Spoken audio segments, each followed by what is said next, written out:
हम कहाँ तक पढ़ लिए थे? तो हमने पढ़ा था कैल के बारे में, सॉरी हमने पढ़ा था वही तभी मेथड्स के बारे में पढ़ रहे थे। लाइट कट गया था, छोड़ो उसको, अगला टॉपिक शुरू करते हैं फिर से। चलो तो आज हम फिर से नया टॉपिक के बारे में चर्चा करने जा रहे हैं। आज हम फिर से टॉपिक पढ़ना है अपना सबको 3 गो, पहले 2 नंबर को कंप्लीट करना है। आज 3 गो 2 शॉर्ट को क्वेश्चन कर, या तो पूरा 2 नंबर कंप्लीट ही कर लेते हैं क्या। तो हेडिंग डालिए।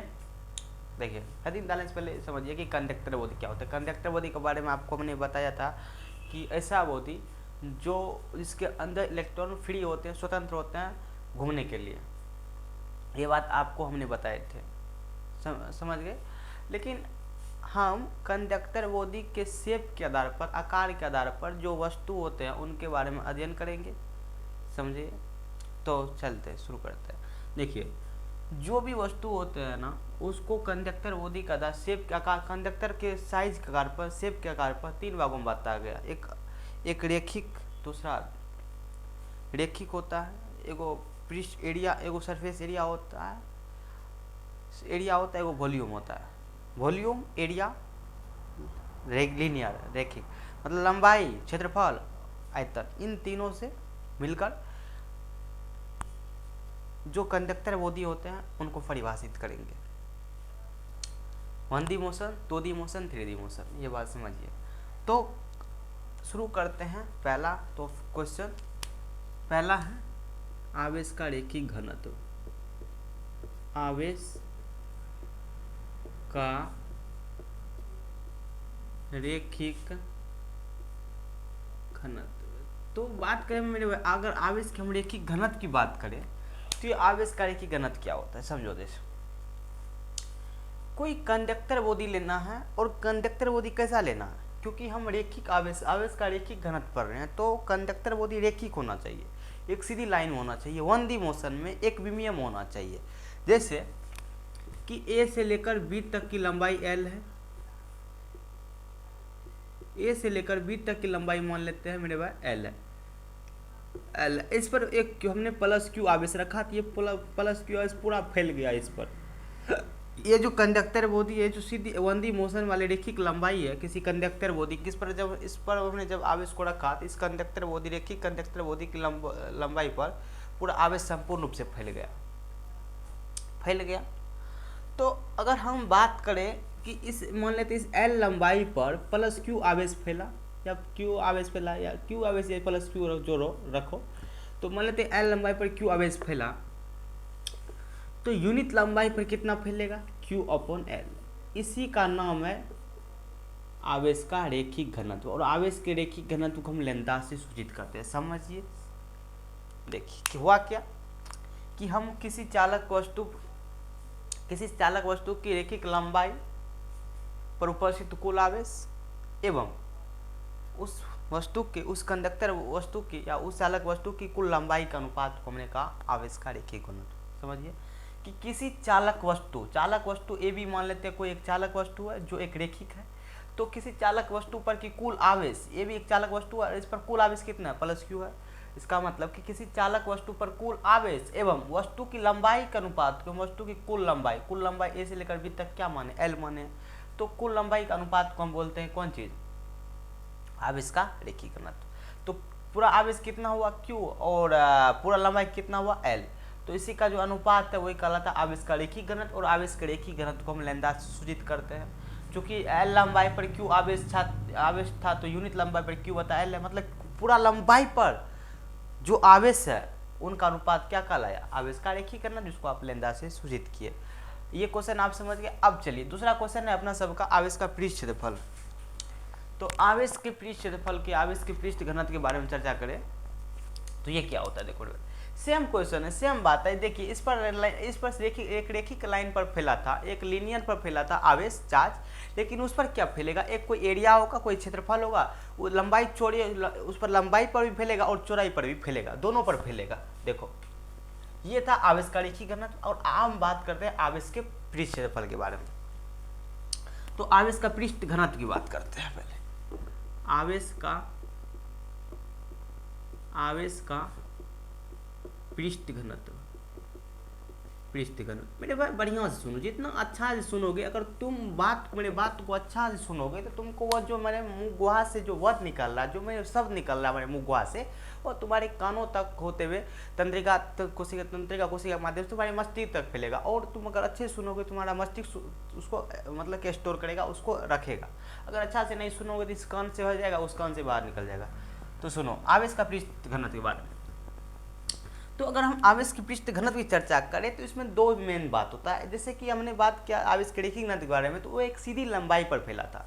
किसी चालक वस्तु की कुल लंबाई यानी कि रैखिक लंबाई पर पूरा आवेश फैला, और उनका जो पूरा लंबाई का अनुपात था, वो दोनों के अनुपात को हमने क्या कह दिया था, आवेश का रैखिक घनत्व। लेकिन इसमें क्या होता है जानते हो मेरे भाई, इसमें लंबाई पर भी फैलता है, जैसे वर्ग, आयत, इस सब पर देखो। जैसे कि ये मान लेते ये वर्ग है, ये मान लेते हैं वर्ग है, ये मान लेते हैं ये वर्ग है,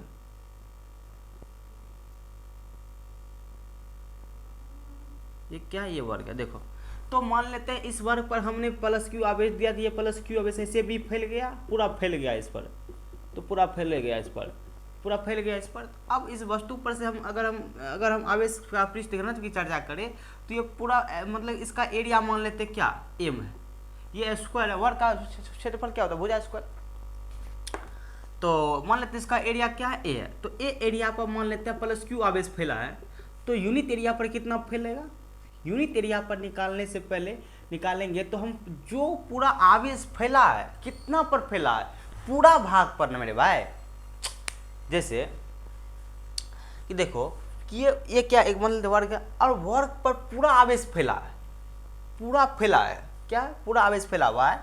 तो पूरा फैला हुआ है तो उसका क्षेत्रफल यानी कि लंबाई गुना चौड़ाई पर जितना फैला है उतना और आवेश का आयतन, जो आवेश है उसका अनुपात क्या कहलाएगा, आवेश का रेख पृष्ठ घनत्व।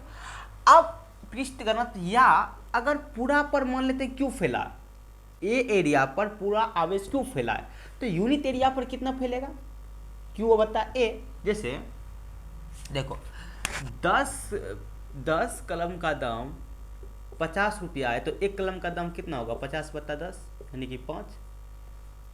क्या 10 कलम का दाम 50 रुपया, एक कलम का दाम 50/10 यानी कि 5 रुपया पड़ा। ठीक उसी प्रकार अगर पूरा ए लंबाई पर क्यों आवेश फैला है, तो यूनिट लंबाई पर कितना फैलेगा, क्यों बता ए।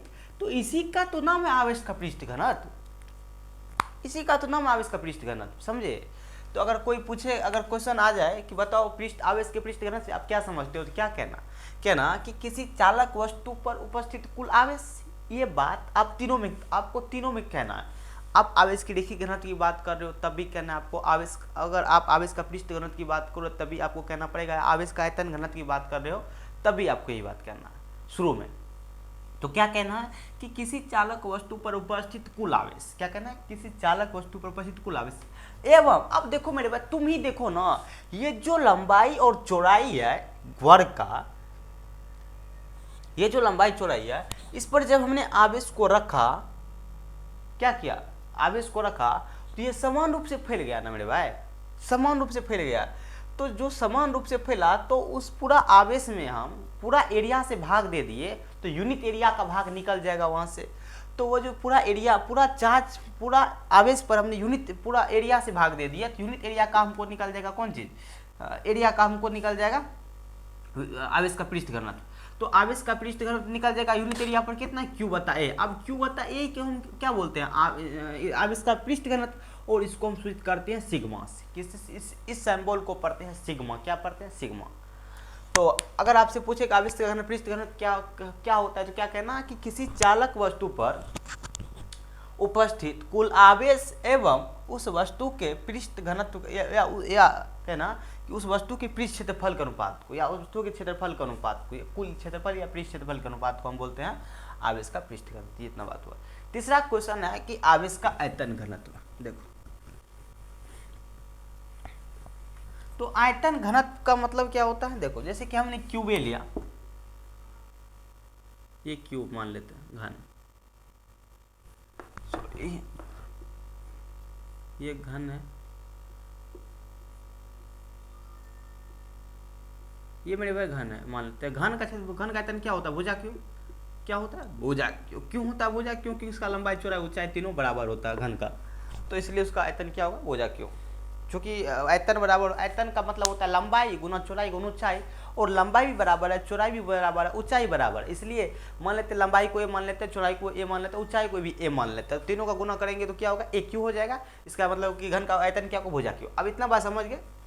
अब इस पर जब आप आवेश डालोगे ना मेरे भाई, जब आप इस पर आवेश डालोगे तो यहाँ पर भी आवेश संपूर्ण रूप से इस क्यू पर आवेश फैल जाएगा, समझा, तो ये संपूर्ण रूप से आवेश इस क्यू पर ही फैलेगा।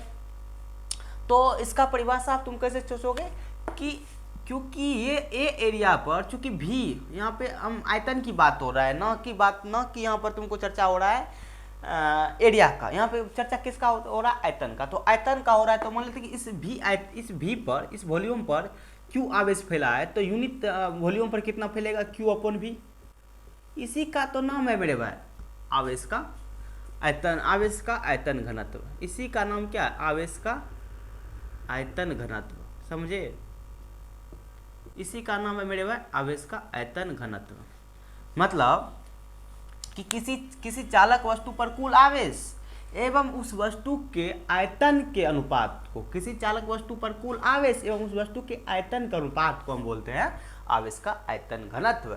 और आवेश के आयतन घनत्व को अपना सब मेरे भाई सूचित किसे करते हैं जानते हो, रॉ से। किसे सूचित करते हैं, रॉ। इस सिंबल को पढ़ते हैं रॉ, क्या पढ़ते हैं मेरे भाई, रॉ, समझे आप। तो आप आज तीन क्वेश्चन के बारे में, शोध क्वेश्चन के बारे में पढ़े, एक आवेश का रेखीय घनत्व, दूसरा आवेश का पृष्ठ घनत्व, तीसरा आवेश का आयतन घनत्व। तो ये उम्मीद है कि ये तीनों क्वेश्चन आपको याद हो गए होंगे।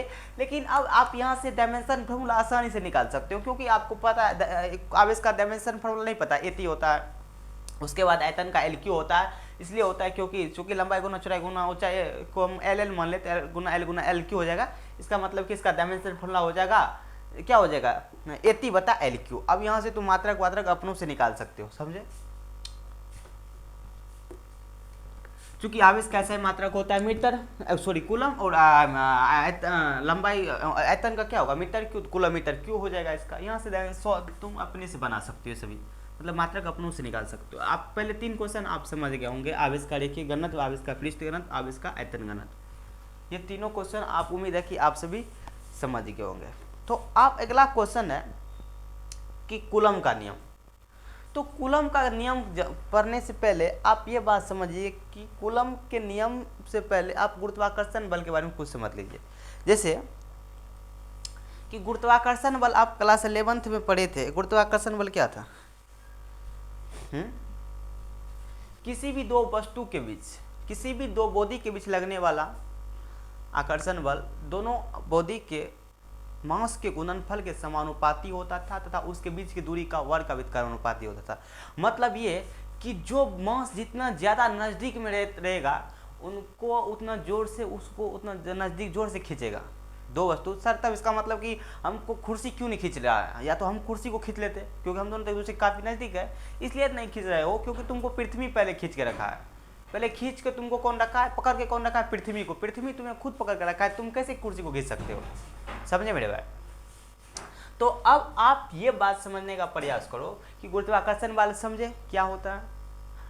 ठीक उसी प्रकार, क्योंकि गुरुत्वाकर्षण बल के बारे में जिस प्रकार कैवेंडिश साहब ने कंसेप्ट दिए थे, ठीक उसी प्रकार एक कूलम साहब, एक प्रोफेसर फिजिक्स के जिसको आप कूलम कहते हो, प्रोफेसर कूलम साहब, तो इन्होंने भी नियम दिया दो गो आवेश के बीच। इन्होंने कहा कि जब दो गो आवेश भैया रुकल है तो न, क्या कहा कि भैया मेरे सुनो कि जब दो गो आवेश एक दूसरे मतलब कि कुछ दूरी पर रुकल, तो अगर कोई दो आवेश एक दूसरे के ए बी या कुछ भी आर दूरी पर कहीं भी रुका हुआ हो, अगर दो आवेश कहीं भी रुका हुआ किसी आर दूरी पर, तो दोनों आवेश के जो दोनों आवेश है उन दोनों के आवेश के परिमाण के गुणनफल, मतलब परिमाण मतलब क्या होता है ये समझो पहले। परिमाण का मतलब समझ तो होता है क्या, देखो परिमाण मतलब होता है आंकिक मान। क्या होता है, आंकिक मान। सर ये आंकिक मान क्या होता है, आंकिक मान गुना मात्रक, क्या होता है मात्रक। सर ये आंकिक मान क्या होता है, जैसे देखो 10 मीटर की बात करें तो 10 क्या एक आंकिक मान है, एक न्यूमेरिकल वैल्यू है। अंक है, वो 10 अंक है, एक अंकिक मान है। लेकिन हम बात करें मात्रक की, तो मीटर वहाँ पर क्या मात्रक का काम कर रहा है, तो उसकी को बोलते हैं हम परिमाण। क्या बोलते हैं मेरे भाई, हम परिमाण बोलते हैं। तो हम क्या चर्चा कर रहे थे कि दो आवेश जब रुका हुआ हो, जब दो आवेश रुका हुआ तो दोनों आवेश के बीच की दूरी, दोनों आवेश के बीच की दूरी एवं उन दोनों आवेश के परिमाण के गुणनफल किसके समानुपाती होता है, विद्युत बल के समानुपाती होता है। F के समानुपाती होता है कौन, Q1 इंटू Q2 का मोद। बता, दूरी जो होता है वह विद्युत बल के व्युत्क्रमानुपाती होता है। सर इसका मतलब क्या होता है, देखो समानुपाती और व्युत्क्रमानुपाती बहुत विद्यार्थी कंफ्यूज होते हैं, तो हम समानुपाती का पहले चर्चा कर लेते हैं, उसके बाद व्युत्क्रमानुपाती का मतलब क्या होता है, देखो उसके हम चर्चा करते हैं। देखो समानुपाती कहने का मतलब होता है कि अगर हम वैल्यू ज्यादा तुम्हें वैल्यू ज्यादा, जना कि 5 थप्पड़ हमरा मार लियो तो तोरो 5 थप्पड़, समझो जिसका मतलब समझो कि अगर हम 5 थप्पड़ मारा तो तुम भी हमको 5 थप्पड़ मारा, मतलब कि एक्शन के प्रति रिएक्शन हो रहा है। हम कोई चीज को दुगुना कर रहे हैं तो वह भी चीज दुगुना हो रहा है, वह होता है समानुपाती। व्युत्क्रमानुपाती होता है कि हम अगर तू हमको 2 थप्पड़ मार भी लिया ना, हम तुमको घूर के नहीं मारे, मतलब अगर किसी भी चीज को अगर हमको तुम बढ़ा दिया तो तुम घट जाएगा, या तुम बढ़ा तो हम घट जाएंगे। मतलब कि एक चीज के बढ़ने से दूसरा चीज घट रहा, या दूसरा चीज के पहला चीज के घटने से, या हमारे घटने से तुम बढ़ रहा है, या मेरे बढ़ने से, या हमारे घटने से तुम बढ़ रहा है, या मेरे बढ़ने से तुम घट रहा है, ऐसे हो रहा है, समझो। जैसे देखो F व्युत्क्रमानुपाती हुआ दूरी का, मतलब कि दूरी अगर कम हुआ तो बल ज्यादा लगेगा, बल ज्यादा लगेगा, अगर दूरी को बढ़ाया तो बल कम लगेगा। व्युत्क्रमानुपाती का मतलब ये होता है, और समानुपाती का मतलब ये होता है कि अगर जैसे कि समानुपाती किसका हुआ था, F समानुपाती होता है Q1 इंटू Q2 के मोद का, इसको इक्वेशन 1 मान लेते हैं, इसको इक्वेशन 2 मान लेते हैं। देखो यहाँ पे अगर Q1 और Q2 आवेश है, तो अगर ये Q1 और Q2 ज्यादा हुआ तो बल भी ज्यादा होगा, बल भी ज्यादा लगेगा। ये इस क्यों लगेगा, क्यों एक दूसरे के समानुपाती है, समझिए बात मेरे। तो अब इक्वेशन 1 और 2 में देखो लेफ्ट साइड बराबर है, अगर लेफ्ट साइड बराबर तो राइट साइड को भी बराबर होना चाहिए, ये बात समझो। तो इसका मतलब क्या होगा, F समानुपाती होगा Q1 इंटू Q2 बता R स्क्वायर का, समझे। जैसे देखो मेरे भाई यहाँ पे क्योंकि F समानुपाती है 1/r स्क्वायर, व्युत्क्रमानुपाती तो 1/r स्क्वायर का, और F समानुपाती है Q1 इंटू Q2 का, तो इक्वेशन और इक्वेशन 2 को हम बराबर कर देते हैं। इक्वेशन 1 और इक्वेशन 2 को बराबर कर देंगे तो ये हो जाएगा F समानुपाती Q1 इंटू Q2 बता 1/r का स्क्वायर, समझे। या तो इसको ऐसे गुना कर लो, ये हो जाएगा गुना 1/r का स्क्वायर। अब यहाँ से तुम समानुपाती के चिन्ह घटाओगे तो एक कांस्टेंट आएगा k, ये हो जाएगा k Q1 इंटू Q2 बता r का स्क्वायर। यहाँ से विद्युत बल का परिभाषा बन गया, तुमको विद्युत बल का परिभाषा बन गया। तो विद्युत बल का परिभाषा क्या होगा कि जब दो स्थिर आवेश के बीच लगने वाला विद्युत बल दोनों आवेश के गुणनफल के, दोनों आवेश के परिमाण के गुणनफल के समानुपाती होता है, तथा उनके बीच की दूरी के वर्ग के व्युत्क्रमानुपाती होता है। फिर से समझो कि दो स्थिर मतलब कि, क्योंकि ये चैप्टर ही है इलेक्ट्रोस्टैटिक मतलब इलेक्ट्रो मतलब चार्ज मतलब आवेश, और स्टैटिक मतलब रेस्ट मतलब रुका हुआ, मतलब यहाँ पे रुका हुआ आवेश के बारे में अध्ययन ही करना है, ये बात समझे आप। तो इसका मतलब कि नियम देखो क्या है कूलम का, कि दो स्थिर आवेश के बीच, दो रुका हुआ आवेश के बीच लगने वाला विद्युत बल दोनों आवेश के परिमाण के मोत लगा देते हैं यहाँ पर, दोनों आवेश के परिमाण के गुणनफल के समानुपाती होता है, तथा उनके बीच के दूरी के वर्ग के व्युत्क्रमानुपाती होता है। देखो ना यहाँ पे दोनों आवेश के परिमाण के मोद लगा देते हैं, दोनों आवेश के परिमाण के गुणनफल के समानुपाती है तथा उनके बीच की दूरी का वर्ग के व्युत्क्रमानुपाती है कौन, विद्युत बल। इसी के नियम को बोलते हैं कूलम का नियम। क्या बोलते हैं मेरे भाई, कूलम का नियम। समझ गए आप, कूलम का नियम। अब देखो यहाँ से कूलम के नियम से तुम मात्रक क्या क्या निकाल सकते हो। देखो F बराबर है K Q1 गुना Q2 बता R का स्क्वायर। अब तुमको K का मात्रक पता है, विद्युत बल नियतांक अगर डायमेंशन फॉर्मूला निकालना चाहोगे या मात्रक निकालना चाहोगे तो ये हो जाएगा K पूरा गुना कर लो, K Q1 इंटू Q2 मोद लगा दोगे तो मोद, या नहीं लगाओगे छोड़ दो, लेकिन मोद लगाना जरूरी है मेरे भाई। तो ये हो जाएगा एफ गुना आर का स्क्वायर, तो यहाँ से के निकालोगे तो ये हो जाएगा एफ आर स्क्वायर बता Q1 गुना Q2। अब चूंकि एफ क्या है यहाँ पर बल, बल का डायमेंशन फॉर्मूला क्या होता है एम एल टी की घात -2, और दूरी का होता है एल स्क्वायर बता में 80 या गुना 80 क्या हो जाएगा 80 स्क्वायर, क्या हो जाएगा मेरे भाई यहाँ से के बराबर हो जाएगा एम, देखो एम एल के घात 4 सॉरी 3, एम एल के घात 3 टी के घात -2 बता मैं देखो 80 गुना 80 ए स्क्वायर टी स्क्वायर। अब देखो कि यहाँ पे कितना था ये एम एल टी -2 था, बल का हुआ था और दूरी का हुआ था ये, तो ए गुना 80 कितना हो जाएगा ए गुना ए स्क्वायर टी गुना टी स्क्वायर। अब टी स्क्वायर को ऊपर लेके जाओगे तो ये क्या हो जाएगा एम एल क्यू ए के घात -2 टी के घात -4। तो मतलब कि के का डायमेंशन फॉर्मूला तुमको पता चल गया यहाँ से। मतलब मेन मतलब क्या है कि अगर तुमको सूत्र पता है, अगर तुमको ये सूत्र पता है विद्युत बल का, तो तुम डायमेंशन फॉर्मूला आसानी से निकाल सकते हो। सूत्र रहना तुमको सूत्र लेकिन याद रहना चाहिए मेरे भाई, तो यहाँ से तुम डायमेंशन फॉर्मूला निकाल सकते हो। अब इसका मात्रक क्या हो जाएगा, मात्रक यहीं पे देख लो ना, इसका मात्रक क्या होगा न्यूटन मीटर स्क्वायर। बल का ऐसा मात्रक क्या होता है न्यूटन होता है, दूरी का मीटर, तो मीटर स्क्वायर है तो स्क्वायर हो जाएगा मीटर का, तो हो जाएगा न्यूटन मीटर स्क्वायर। और कूलम चूंकि Q1 होता है कूलम, और कूलम गुना कूलम तो कूलम का स्क्वायर, इसका मतलब के का मात्रक ऐसा मात्रक क्या होगा न्यूटन मीटर स्क्वायर पर कूलम स्क्वायर। समझ गए बात, इतना बात आप उम्मीद है कि समझ गए होंगे, समझ गए होंगे। तो चलिए अब इसको मिटा लेते हैं।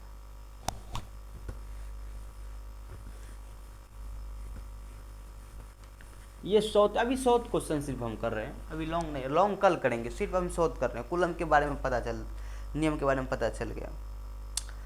अब देखो मेरे भाई इसका सॉरी इसका हम सीजीएस यूनिट की बात नहीं किए, तो सीजीएस यूनिट उसका क्या हो जाएगा देखो, सॉरी सीजीएस यूनिट का हमने चर्चा नहीं किया था। तो हमने क्या निकाला था के बराबर मात्रक क्या निकाला न्यूटन मीटर स्क्वायर पर कूलम स्क्वायर। तो न्यूटन का दाइन होता और मीटर का सेंटीमीटर स्क्वायर होता और कूलम का ESU स्क्वायर होता है, इसका हो जाएगा दाइन सेंटीमीटर पर ESU स्क्वायर।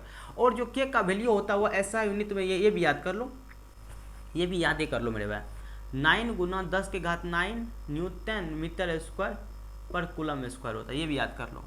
के का मान ऐसा यूनिट ऐसा ही सिस्टम में 9 गुना 10 के घात 9 न्यूटन मीटर स्क्वायर पर कूलम स्क्वायर होता है, और सीजीएस में होता है 1। सर ये 1 क्यों हुआ देख लो, सोल्व करके बता देते। देखो 9 गुना 10 के घात 9 न्यूटन मीटर स्क्वायर पर कूलम स्क्वायर हुआ, ऐसा यूनिट। अब सीजीएस में बदलना है इसको, तो सीजीएस में बदलने के लिए तुमको क्या करना पड़ेगा देखो, तो सीजीएस में बदलने के लिए तुमको गुणा करना पड़ेगा क्या,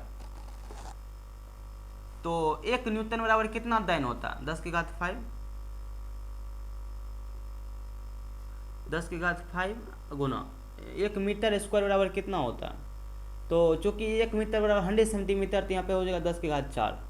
अब देखो तो ये कूलम को हम बदल देते हैं ESU में, तो 1 ESU चूंकि 1 कूलम बराबर कितना है 3 गुना 10 के घात 9 गुना 3 गुना 10 के घात 9 ESU, तो ये 10 के घात 9, ये 5 4 9, ये 9 9 कैंसिल। अब देखो ये 10 के घात 9 और ये कैंसिल, ये 3 गुना 3 9 9 9 9 कैंसिल, यानी कि 1। मतलब कि इसका मतलब ये हुआ कि जो के का वैल्यू हुआ सीजीएस में 1 दाइन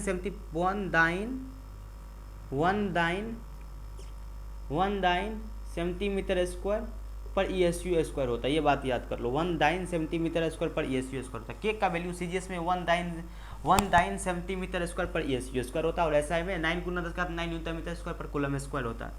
और यूनिट समझ गए दोनों के माध्यम में क्या क्या होता है। अब देखो इतना बात आप समझने का हम प्रयास समझ गए आप। अब अगला टॉपिक है वैल्यू ऑफ के का मान निकालना। के का मान तो हम निकाल लिए कितना होता है सभी माध्यम अलग अलग करके, क्या तुमको अगर ये भी निकालना है कि चूंकि देखो अगर तुमको ये निकालना है कि 9 गुना 10 के घात 9 कैसे आया, तो ये भी देखो निकाल लो। चूंकि के बराबर सूत्र होता है 1/4 पाई, चूंकि 1/4 पाई एप्सिलॉन होता है, तो एप्सिलॉन बराबर सूत्र होता है एप्सिलॉन 0 तो गुना एप्सिलॉन r। एप्सिलॉन क्या है, एप्सिलॉन है यहाँ पे विद्युतशीलता। किसका विद्युतशीलता है? यह है निरपेक्ष विद्युतशीलता। क्या है? निरपेक्ष विद्युतशीलता। उसके बाद ये एप्सिलॉन नॉट है, ये है निरपेक्ष विद्युतशीलता, ये है निर्वात की विद्युतशीलता, और ये है सापेक्षिक विद्युतशीलता। तो निरपेक्ष विद्युतशीलता और निर्वात की विद्युतशीलता और गुना सापेक्षिक विद्युतशीलता। तो यहाँ से अगर हम सापेक्षिक विद्युतशीलता, यहाँ पर इसका मतलब इसको हम लिख सकते हैं और सोल्व करके 1/4